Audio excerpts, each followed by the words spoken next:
So now we're talking about A Rule Against Murder, which is the fourth in the series, and it's set in the summertime, and Armand Gamache and his wife are on holiday. They've gone to their favorite country inn, which is actually based on Hovey Manor in Quebec, and it's called Manoir Bellechasse in the books, and it's on the shores of a lake, and it's very quiet. But this family has taken over the inn, and Gamache and his wife are sort of marginalized into the smallest little broom closet room. And then a member of this really vile family is murdered, and murdered in a way that is extremely unusual. Nobody can figure out how it happened. This massive statue falls, and there's no indication of how it could possibly have fallen off its plinth, and there's no scrape marks, nothing, and it's huge. It should not have fallen.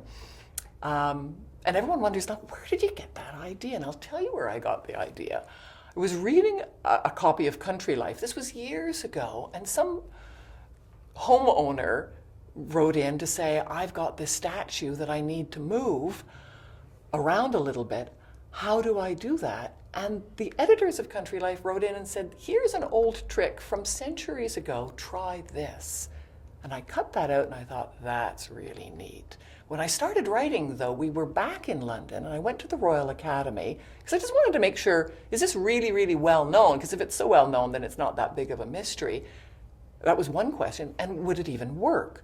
So I got in touch with their head of sculptures, and I said, I'm a mystery writer, I'd like to kill someone with a statue. Can we meet for coffee? And you know, it's amazing how many people say yes when you say things like that. So we met for a coffee, and I told her about this.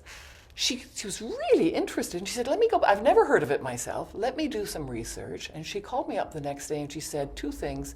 It is really, really rare. I'm head of statues, I've never heard of it, and yes, it would work. So I was so excited, and that's how it ended up in A Rule Against Murder.